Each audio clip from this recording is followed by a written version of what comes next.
All right, folks, today we're going to be talking about the new internship process that the Animal Life Saving Crew has implemented. So we're going to go through a slide presentation to bring everybody up to speed so everybody's on the same page. So when we're talking about the internship process, this is a process that will be administered and managed by the Deputy Chief and Assistant Director. That will establish a clear line of communication for uniformity between the staff and the membership. All new members and staff will be required, regardless of your certification level or your experience level, to go through the internship process. This process will use an FTO. The FTOs will be selected by the Chief and Director, and all will have to be approved by our OMD. All decisions are across the board on the internship process. What this means is members who are staff and staff who are members, if the action is carried out on one side of the fence, being the membership side, that is equal to being carried out on the staff side. Any appeals to the decisions made by the FTOs or anything during this process, the Chief, the Director, the OMD, the Assistant Director, or the Deputy Chief, all appeals will be made to the Chief and or Director. The OMD will be advised, and the OMD has final say-so. So let's talk about our FTO expectations. Field training officers will be implemented. So everyone that goes through the internship process, the FTOs will have to complete the field training form, which we'll go over in detail a little later. We'll actually show you that form and show you how to fill it out correctly. But each FTO will have to complete the field training form for each provider on every call they run with that provider. Don't leave any fields blank. So we're going to go through how to fill this out in detail, then we'll show you the form and it'll make more sense toward the latter part of the presentation. Accurately evaluate your provider on a scale of 1 to 4. 4 means your provider exhibited above average knowledge and performance exceeding their level of instruction. 3 is they exhibited a thorough knowledge, performed independently and in a safe manner, displaying entry-level competency as appropriate level of instruction. If you rate them a 2 on a particular skill or skill set, that means they exhibited satisfactory knowledge and they performed with the FTO's guidance or instruction. If you rate them a 1 in that particular skill or skill set, that means they exhibited poor or limited knowledge, they could not, did not, or they declined to perform at all. NA means that they had no opportunity to perform adequately for you to evaluate their knowledge and performance, or that simply did not apply. There is a free text area on the back side of the form where you can put in additional skills performed and then grade them on that skills. That would be related to their IV therapy performance. There's some of their medication administration. You could put in what they did and then you grade them on that 1 to 4 scale. Ladies and gentlemen, no one is a 4 on every skill on every call. So we want to be realistic when we grade the folks in this internship process. So FTOs, I want to stress you to be very, very, very thorough and be very fair and grade them accurately based on what they do. Because if we get forms where they're all 4s on every call, it makes our job very difficult to reevaluate them for the releasement process. FTOs are also evaluated on how they grade calls on providers. So if you're getting this email, that means you've been selected and agreed to be a field training officer. So the field training officers, as we go through, you'll see the Assistant Director and the Deputy Chief are responsible for the selection and implementation of the FTOs. So FTOs will be graded. So if we start getting a bunch of forms that everybody is all 4s, and that's not accurately grading your mentoree, the person you're looking at, the new provider, then we're going to evaluate your job as an FTO to see if you still fit the criteria that we're looking for. FTOs will lose privilege if grades are not accurate and or preferential treatment is perceived to be shown. This is all about business, folks. It's not about friendship. We're all friends outside of work here and outside of crew calls and duty and shifts, but this is to be accurate. This is about business. So please grade them honestly and accurately based on what they do. So the forms, when we get to those forms, and you'll see those, the FTO must sign each form. We also have an FTO handbook that will be made readily available to each person, and it has basically the National Registry standards for performance of every skill set from basic all the way to paramedic that you're graded on to acquire your certification at the national level. The FTO must use this handbook for corrective action to ensure consistent critique and feedback to each provider. So at this point, you're getting this email. If you have any questions so far at this point, go ahead and jot your questions down. email Keister or myself back to our email address, and we're going to proceed to the next section. So EMT requirements. Each new provider that comes to our organization, whether it's staff or membership, who is already an EMT, they must have 10 calls observed and documented by approved FTO. The documentation must be submitted to the deputy chief or assistant director. Then after 10 calls, the deputy chief and the assistant director converse, and at that point, releasement or additional calls needed, that decision gets made at that point in time. If not more than 10 additional calls, if no more than 10 additional calls with an approved FTO. After 20 total calls have been run by this new provider, if remediation is needed, then the chief, the director, the QA committee, and the training coordinator will be advised for further direction.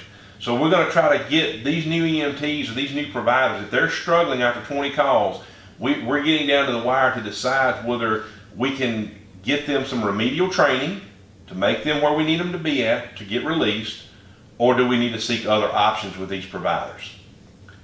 So if you're an EMT advanced through an EMT paramedic, these are the requirements for you. You will have to do 10 BLS calls observed and documented by an approved FTO. That documentation, again, is the same as EMT basics, will be submitted to the deputy chief or assistant director for further review. After these 10 calls, releasement or additional calls needed decision is made. Again, not more than 10 additional calls can be applied with an approved FTO after 20 calls if remediation is needed. Again, those same folks, the chief, the director, the training coordinator, they're all advised for further direction to get these folks remediated to make sure we can get them released or to make sure they're going to be a good fit for our company. 10 ALS calls observed and documented by an approved FTO. Documentation submitted again to the deputy chief or assistant director. The release additional calls needed decision gets made. Again, no more than 10 additional calls on approved FTO. After 20, if we're looking at remediation, those same folks get involved. Now, as we go through with our folks, with our advanced life support providers, as they do the initial 10 calls, can they do their ALS skills and BLS skills on the same call and be observed? Absolutely. So these first 10 BLS calls, if ALS skills are needed and they're progressing nicely, feel free to let them do their ALS skills and document both on that one sheet. So in theory, a new ALS provider to our company or to the organization could actually do 10 calls, proving their proficiency with their BLS level and ALS level simultaneously, and after 10 calls could be released.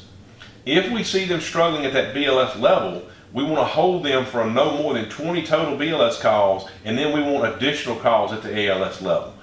We feel like that's the best protection for the company, for the patient, and for that provider to make sure they understand what they're doing. So if anybody has any questions at this point, like I said, it's going to be very brief. It's just a short snippet of how the program is going to be rolled out. The manual, you'll get in the email where the location of the field training officer manual is for further review. If you have any questions about this presentation, please feel free to email Keister or myself at our DLSC.org email addresses. We will get together, we'll put our heads together. If we have to consult with the director, the chief, the OMD, the QA committee, we will get you an answer in a prompt time manner, and we will get that back to you. So here's the field training form, the paper copy patient report that you'll be filling out with your intern that's working with you as you're the FTO. So these paper forms, I'm going to attach these in the email that you're getting with the link to the YouTube channel to watch this video, so you'll actually have a paper copy of your own to look at as you go through to understand. These can also be found at the crew hall, in the wooden bin rack beside the radio, right outside the bathrooms there at the computer, and they'll also be at the north side station on the countertop where the base radio is at the north side also. So let's just roll through this. It's pretty self-explanatory as we go through. Again, email me back, Keister, any questions you have, let us know so we can get these fielded and take care of them. So we're going to want the provider's name. This is the provider that is your intern. We want their EMS certification level, the date of the call, the report number, and then your name as the FTO. Was it a medical trauma call, the age of the patient, male or female, the mechanism of injury, or nature of illness of the call? Now you're going to see just a few brief directions, and we cover these in the PowerPoint on the FTO, how to fill it out. Do not leave any criteria blank. These are important things. If it doesn't matter to the call, it wasn't applicable, put NA in the blank as we go through. Again, here's your grading scale for their skill sets, 4, 3, 2, 1. Pretty self-explanatory as to how you grade them. Again, I want to stress, please, please, please, nobody is a 4 on every block on every call.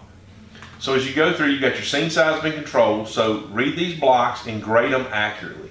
Patient assessment skills. As we move on down, you go to communication and documentation skills, their interpersonal skills. How did they deal with the patient, the family, the physical, emotional, psychological needs of the patient and or their family? Establish that working relationship with all the team members that were there, whether it's law enforcement, fire department, other EMS providers from the crew or from other agencies. How did they do with their leadership role? How did they perform under stress? Did they use good judgment?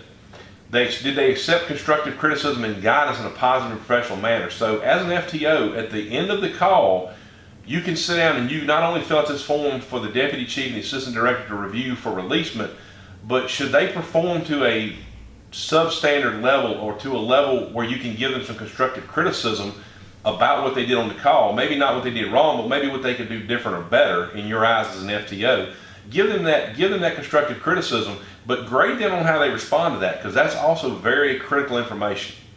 So under patient care skills, you see the free type. I call it a free type box when the form was created.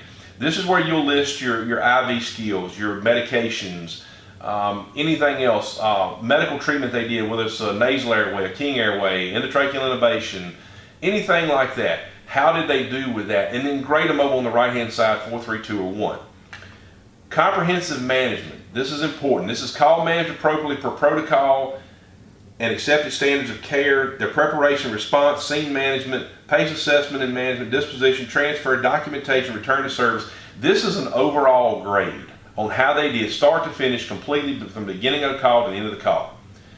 As an FTO then, I want you to write your comments. We want you to put your comments in here about any free type, anything you want to just write about the provider, how great they did, needs of improvement, things they did not do well on.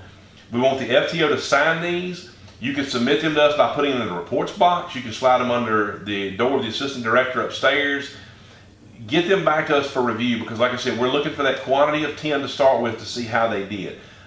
Did they take a BLS call and make it into an ALS call just so they could get graded on an ALS call? That's what we're looking to try to avoid. We want to make sure we keep the call at the level it needs to be at.